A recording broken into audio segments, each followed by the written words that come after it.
What's going on, everybody? Hope you're all having a fantastic day today.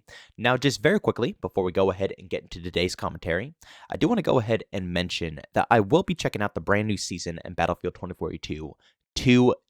Yes, that's when it goes live, so I'm going to be streaming it over on Twitch. You can find the link to that channel in the description of this video. If you guys want to see my first initial impressions, like I said, I'm going to be streaming it all day long, and then probably later on, I'll end up posting a video on the YouTube channel as well. But ladies and gentlemen, today I really have to go ahead and sit back and talk about this topic with Call of Duty, because to me personally, I feel that the majority of these Call of Duty games nowadays cannot be properly judged in the Call of Duty community. Back in the day, I feel like it was really simple to be able to pick up a COD title and say, this is either extremely addicting or it's an absolute pain in the butt. Nowadays, there is one massive feature that I feel will block everybody's perspective of a Call of Duty title, and that is skill-based matchmaking. I'll be real with you guys. I feel like Call of Duty has not been able to be, like I said, truthfully judged since Modern Warfare 2019. And yeah, there have been some pretty bad game decisions made in these games, but even look at a game like Cold War. You know what I'm saying? They gave us the minimap, they gave us Dead Silence, they gave us all of that stuff, but the game is still not even anywhere close to being considered a top-tier Call of Duty game. And the majority of all of its life cycle, people complained about it non-stop. And once again, like I said, I think people cannot correctly judge a Call of Duty title nowadays because skill-based matchmaking is so drastically thick in these titles. A lot of the complaints from the community right now with Modern Warfare 2, once again, proved to me even further that I feel like skill-based matchmaking is clouding the judgments of, all the people out there. Because a lot of the things people are complaining about current date were the exact same in games that we played back in the day. Now, yeah, there are, fair judgments, things like the minimap, extremely loud footstep noise. You have things like, attachments absolutely destroying the overall, performance of being able to ADS your gun. Yeah, there are some things that are much more different than back in the day, but I hear stuff about, for example, let's say the time to kill, that the time to kill is ridiculously fast in this game. And I think, I don't know about all of that, Again, I come back in the days of Call of Duty 4 where, everybody ran a stopping power M16 and you were literally getting one bursted across the map over half the game. And there were ACOG scopes that you could put on sniper rifles that would allow you to one-tap anywhere on the body. Yes, you could shoot someone in the foot with an ACOG scope and it will kill them in one shot. But if you put on a regular scope, it won't kill them in the foot. Yes, that's how Call of Duty 4 worked. Modern Warfare 2, there's a freaking UMP-45 suppressed that two-taps any range. Without stopping power. Yes, without stopping power, There's overpowered stuff in these games. Let's talk about World at War, the MP40 stopping power. Are you kidding me? That thing is absolutely cracked out of this world. Call of Duty has a very fast time to kill. Even in games that have a little bit more balanced time to kills, like I would say Modern Warfare 3, Black Ops 2, and Black Ops 1, they were still incredibly, incredibly fast. I mean, in a blink of an eye, usually you're typically dead. That's why in all my videos, I always say, Call of Duty, yeah, it's definitely about reaction time. Yeah, it's definitely about accuracy, gun skill.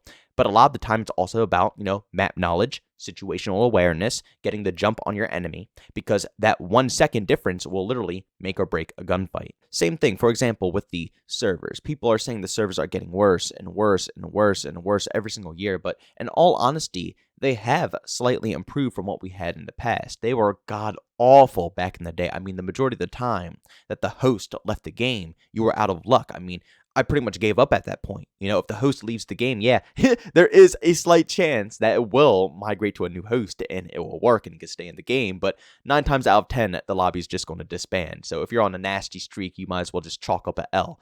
It happens all the time. The enemy team, they have the host, you're stomping out the lobby, they leave, it ends everything. Not even just that, back in the day, sometimes they would literally give the host to the individual with the worst connection in the lobby. It made no sense whatsoever back in the day. And like I said, it was so infuriating getting into a game where you are lagging nonstop. Everybody's lagging nonstop, but the host is perfect connection. Why would I give it to them? Obviously all of us are around the same region. Obviously all of us in the lobby, have the same connection. Why wouldn't it give it to us? Why does it give it to the one person who does not have the good connection? These things have always been haunting Call of Duty. And if anything, some of them have improved. Maybe some of them have slightly gotten worse. But I think, like I said, the judgment of these games, the way to be able to, enjoy them is being clouded by skill-based matchmaking. Time to kill and connection lobbies, that could be a pain in the butt when you are versing your equal, if not better than you, every single game when you're just trying to casually kick back and play. Like I said, for me personally, I don't mind competing, but I'm talking about for pretty much all of you out there, I understand the grind. You have to work a job or two. You have to go to class 24/7. You have to focus on your life. You don't have time to focus on a video game. But because, you can average decent enough stats, it will always make sure you compete at your max degree. So instead of being able to casually kick back and explore a game, enjoy a game, you are being punished nonstop. Now, I am thankful that Modern Warfare 2 does have good weapon variety because in multiplayer, I can obviously kick back and use more weapons. I can still play, but that doesn't mean that I'm relaxing just because I'm using weapon variety. I'm still sweating my butt off. It's to the point where you see right here, I moved over to Warzone. Yeah, I still play multiplayer here and there, but Warzone is just so much more engaging right now. And this classic, Warzone 2.0 experience really reminds me of something like PUBG, where it's more about situational awareness, map awareness, knowing how to use what you have and overcome all the odds. I love that about Battle Royale, and that's what it gives to me. So it's really addicting, but at the end of the day, it doesn't have as much skill-based matchmaking compared to 6v6, obviously. There's basically, 150 plus players in one lobby? It would take hours for the algorithm to be able to actually find competent enough players in a good region with, at the same exact time as you to all lobby you in to that match. It just wouldn't work that way. You also have to blame skill-based matchmaking for putting players into lobbies that have absolutely awful connection just to make you compete. That's an issue I deal with 24/7. Luckily now, I'm literally always playing with a full squad. Like I said, if you guys always want to hop into my stream that I do every single day besides Sundays, pretty much all day long, we do open lobbies every single time because I just don't want to play these games solo anymore because solo is the worst possible time you will ever have in the whole world. Not only will it make you verse the most competent players ever, but make you carry your whole squad, but it's going to put you into lobbies that have the worst connection you could possibly imagine, while you have to compete at the same time. So just imagine a bunch of yous jumping around while they have 20 ping and you have 100 plus ping. Yeah, you know how that goes. Everybody knows how that goes. It's an experience that we pretty much all have to deal with on a daily basis because of skill-based matchmaking. And one of the most crucial aspects about Call of Duty is the casualness of it. That's how you truly judge a COD game because there's so much stuff to it that you can mess around with.